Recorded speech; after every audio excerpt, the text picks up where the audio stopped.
우리 주님 부활하셨습니다. 할렐루야. 그렇습니다. 오늘은 복된 부활절입니다. 주님의 이 놀라운 은혜와 생명의 역사가 우리 가운데 충만하기를 축복합니다. 예수님은 예고하신 대로 수치와 모욕과 고통을 받으시고 십자가에서 돌아가셨습니다.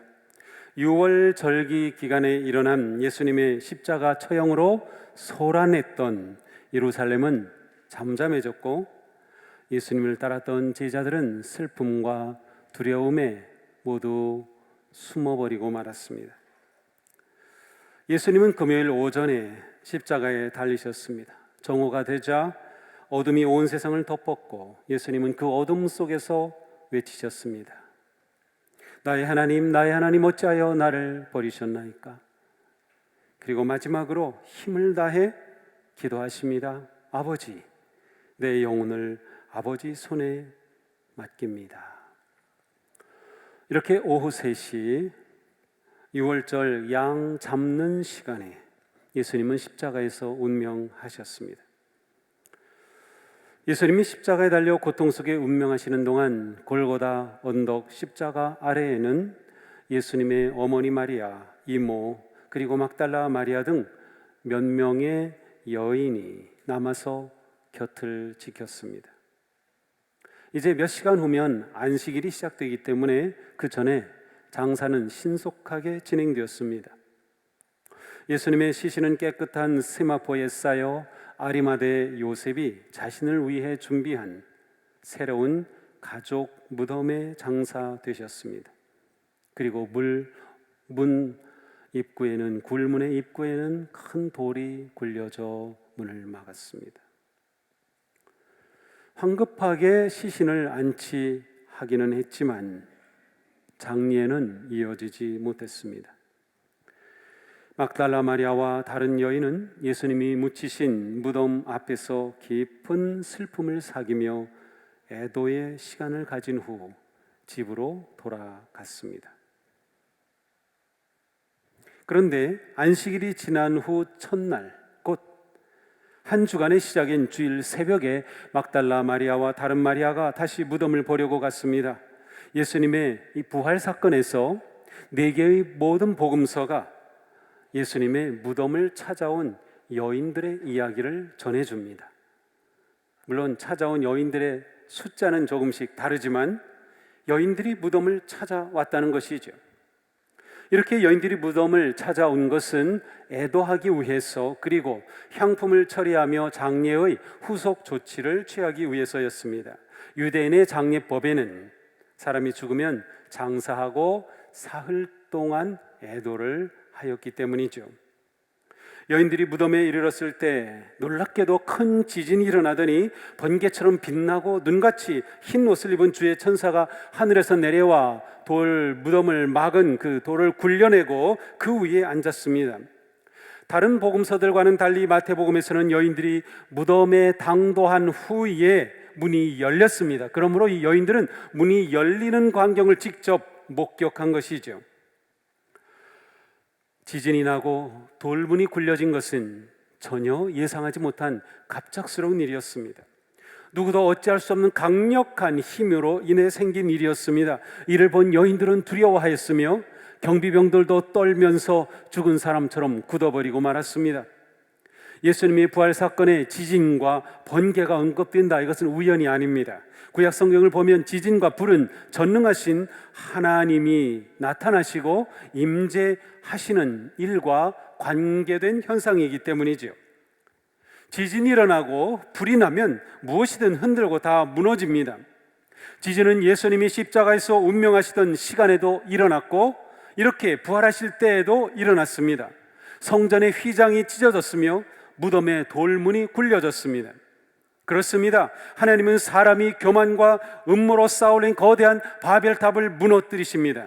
인간이 만든 거대한 장벽을 깨뜨리십니다. 예수님의 죽음은 세상의 불의와 죄악과 거짓의 장막을 찢었고 인간의 교만과 술수의 장벽을 무너뜨리셨습니다.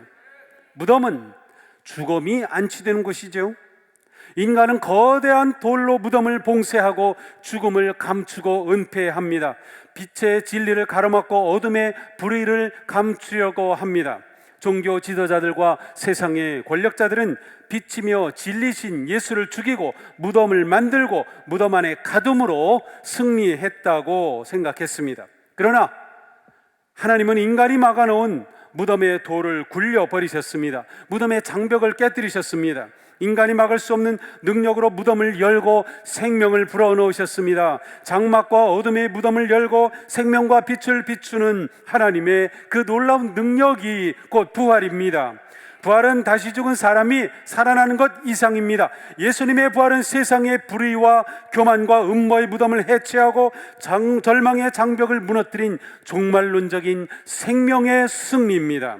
부활은 진리의 승리입니다. 부활은 사랑의 승리입니다. 부활은 빛의 승리입니다. 이 시간 부활의 아침을 맞은 우리의 삶에도 지진의 역사가 일어나기를 축복합니다. 하나님의 임재하심과 부활의 능력으로 굳게 잠가뒀던 무덤의 문이 열려야 합니다. 나 자신을 가두었던 문 무엇입니까? 나를 감춰뒀던 무덤 무엇입니까? 나를 가두었던 모든 무덤이 그리스도의 부활의 능력으로 깨뜨려지기를 축복합니다. 부활의 능력으로 절망의 무덤이 열리며 어둠의 장벽이 무너지며 자신의 인생을 얽어매던 사슬이 끊어지는 새 생명의 역사가 일어나기를 축복합니다. 무덤을 지키던 경비병과 무덤을 찾아온 여인들은 똑같은 장면을 목격하였어요. 하지만 서로 다르게 증언합니다. 무덤을 지키던 병사들은 대제사장을 찾아가서 뇌물을 받고 예수님의 제자들이 와서 예수님의 시신을 도둑질해 갔다는 거짓말을 퍼뜨리고 다녔습니다.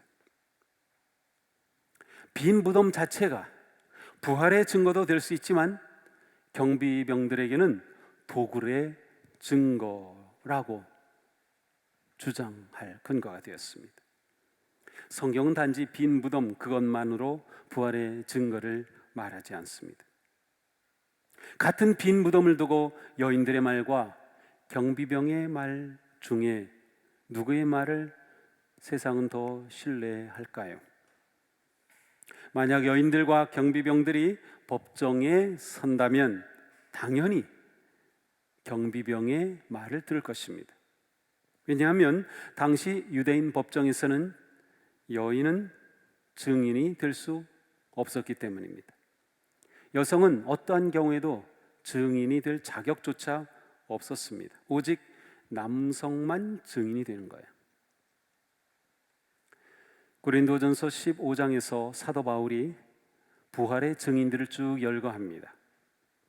부활하신 예수를 본 사람들은 베드로와 12 제자, 500여 형제들, 첫 증인인 여인들의 이름은 쏙 빠졌습니다. 그 당시 문화였기 때문이에요. 여자들의 이름은 증인으로서 가치가 없었기 때문이죠. 반면에 군인이라면 누구나 신뢰했을 겁니다. 진실과 관계없이 권력자들은 군인들 편입니다. 예수님의 부활은 권력의 위협이 될 뿐이니 현상 유지를 원하는 사람, 권력을 유지하기 원하는 사람, 이성적인 사람, 지식이 많은 사람이라면 누구나 군인들을 인정하고 신뢰하며 예수님의 부활을 감추고 저지하려는 음모의 모두가 한편이 되고 말 것입니다. 그런데도 법정의 증인으로 인정받지 못하는 여인들이 부활의 첫 증인이라고 말하는데 성경은 주저하지 않고 있습니다. 이 여인들은 교양을 갖춘 예루살렘의 여인들이 아니었습니다. 이들은 저 변방 갈릴리에서 온 보잘것없는 여인들이었습니다. 놀랍게도 이 여인들로부터 부활의 생명과 진리가 전파되기 시작하였습니다. 하나님은 약한 자를 들어 사용하시고 소외된 자를 들어 부활의 증인으로 세우셨습니다. 이것이 하나님의 은혜입니다. 이것이 하나님의 방식입니다. 이것이 하나님의 능력이고 복음입니다. 무덤 문을 굴려낸 천사들이 이 여인들에게 말합니다. 두려워하지 말아라. 나는 너희가 십자가에 달리신 예수를 찾는 줄 안다. 그는 여기 계시지 않다. 그가 말씀하신 대로 그는 살아나셨다. 와서 그가 누워 계시던 곳을 보아라. 그리고 빨리 가서 제자들에게 전하기를 그는 죽은 사람들 가운데서 살아나셔서 그들보다 먼저 갈릴리로 가시니 그들은 거기서 그를 뵙게 될 것이라고 하여라. 자, 천사가 여인들에게 말한 것은 세 가지입니다. 첫째, 두려워하지 말아라. 예수님은 살아나셨다. 두 번째, 장사되었던 것을 보아라. 세 번째, 빨리 가서 제자들에게 주님이 살아나신 것과 예수님이 갈릴리로 가실 것이므로 그곳에서 뵙게 될 것이라고 전하여라. 이 말을 들은 여인들은 두려움과 함께 큰 기쁨으로 빨리 무덤을 떠납니다. 예수님이 말씀하시던 대로 살아나셨다는 소식을 들었기 때문이죠. 예수님이 열어젖히신 그 빈 무덤, 이제는 그곳에 있을 필요가 없었습니다. 그곳에 더 이상 머물 이유가 없습니다. 예수님은 더는 그곳에 계시지 않기 때문이죠. 그들은 뒤돌아보지 않고 빨리 제자들이 있는 곳으로 달려갑니다. 이 기쁜 소식을 전해야 하기 때문이죠. 절망과 슬픔으로 찾아왔던 여인들은 희망과 기쁨을 안고 달리기 시작합니다. 그런데 이렇게 달려가는 여인들에게 부활의 주님이 나타나셨습니다. 그 부활하신 주님이 말씀하십니다. 평안하냐? 좀 더 멋진 말씀을 하셨어야 될 것 같은데, 평안하냐? 그냥 우리말로는 안녕 이거예요. 다른 거 아니에요. 샬롬. 그냥 평소의 일상적인 인사말입니다. 평안하냐? 하지만 이 부활의 주님께서 안녕하냐, 평안하냐 라고 하는 말씀을 하실 때 그 음성은 이들에게 놀라운 하늘의 평화를 가져다 줍니다. 그리고 주님은 말씀하시죠. 무서워하지 말라. 여인들은 주님의 십자가 죽으심으로 슬픔과 절망 가운데 무덤을 찾아왔습니다. 지진이 일어났고 천사가 나타남을 보며 두려워하였습니다. 주님이 부활하시다는 천사의 말에 이 슬픔은 기쁨이 되었습니다. 부활하신 주님을 만남으로 두려움은 평화가 되었습니다. 사랑의 주님이 함께 하시는 곳에는 언제나 평화와 기쁨이 넘칩니다. 인생의 참 평화는 부활의 주님으로부터 오는 것입니다. 인생의 참 기쁨은 생명의 주님으로부터 옵니다. 지금 우리를 두렵게 하는 것이 무엇입니까? 무엇이 두렵습니까? 지금 우리를 불안하게 하는 것은 무엇입니까? 우리를 염려하게 하는 것은 무엇입니까? 우리를 아프고 슬프게 하는 것이 무엇입니까? 대체로 사람의 두려움은 미래에 대한 불확실함과 불안함에서 옵니다. 그러나 부활하신 주님께서는 두려워하지 말라고 말씀하십니다. 왜 그렇습니까? 부활하신 주님은 우리에게 승리와 소망을 주시기 때문입니다. 죽음을 이기신 주님이 우리의 선한 목자가 되시기 때문입니다. 부활의 주님을 바라보십시오. 부활의 주님을 의지하십시오. 부활의 주님을 따르십시오. 주님 안에서 참 평화와 기쁨과 소망이 넘치는 놀라운 생명의 삶이 열리게 될 것입니다. 우리가 부활의 주님을 만날 때 우리의 슬픔은 기쁨이 되고 우리의 두려움은 평화가 되며 기쁨과 평화는 영광의 예배가 됩니다. 여인들은 예수님께로 나아가 발을 잡고 경배하였습니다. 부활하신 예수님이 처음으로 경배를 받으시는 순간입니다. 여인들은 부활하신 예수님을 경배한 첫 번 제자들이었습니다. 나중에 제자들이 부활의 주님을 만났을 때에도 경배합니다. 경배는 부활하신 영광의 주님께 온 마음과 뜻과 정성을 다하여 드리는 큰 절과 같습니다. 경배라고 하는 단어는 몸을 굽히고 허리를 숙여 머리를 땅에 대거나 낮추어 조아리며 절을 한다는 뜻입니다. 이렇게 부활하신 예수께 드린 경배는 이후에 모든 교회가 드리는 예배의 의미와 방향을 잘 보여줍니다. 그리스도의 예배는 부활하신 그리스도를 만나는 자리며 부활하신 그리스도를 만나는 시간이며 부활하신 그리스도를 만나는 사건입니다. 주일은 곧 부활의 날이며 모든 주일은 곧 부활절입니다. 안식 후 첫날인 주일이 주님의 날이 된 것은 그리스도께서 부활하심으로 이 날의 진정한 주인이 되셨다는 우리의 믿음 때문입니다. 우리는 주일에 예배함으로 부활의 주님을 따르는 그리스도인이라는 정체성을 세워가는 겁니다. 기독교는 부활의 종교이며 부활의 종교인 기독교는 주일에 모여 주님을 예배하고 떡을 뗐습니다. 우리의 예배의 중심에는 언제나 부활의 주님이 계십니다. 우리는 예배할 때마다 부활의 주님을 찬양합니다. 부활의 주님께 감사와 영광을 돌립니다. 부활의 믿음이 충만하여 하나님이 찾으시는 영과 진리의 예배자들이 되기를 축복합니다. 여인들의 경배를 받으신 예수님이 말씀하십니다. 가서 내 형제들에게 갈릴리로 가라 하라. 거기서 나를 보리라. 천사도 똑같은 말을 했죠. 예수님도 이렇게 말씀하셨어요. 예수님의 그 부활을 알리라는 것이에요. 예수님의 부활의 증인이 되라는 말씀입니다. 그런데 예수님은 제자들을 가리켜서 내 형제들이라고 말씀하셔요. 내 형제들. 이 제자들이 누굽니까? 이들은 예수님을 배반했습니다. 예수님을 따르지 못했기에 이들은 제자로서의 자격을 잃어버렸습니다. 이들은 주님의 십자가의 죽음과 고난을 외면하였습니다. 지금도 자기만 살겠다고 지금 숨어 있습니다. 그런데도 예수님은 이들을 내 형제라고 부르십니다. 제자들은 예수님의 부활을 아직도 모르고 있으며 회개는 꿈도 꾸지 못하고 있습니다. 그런데 예수님은 이미 이들을 용서하셨고 받아들이셨고 진정한 화해와 평화를 선포하신 겁니다. 예수님은 이 여인들을 보내시어 두려워 떨고 있는 제자들을 용서와 회복의 자리로 초대하신 것입니다. 용서와 회복은 부활의 가장 강력한 메시지입니다.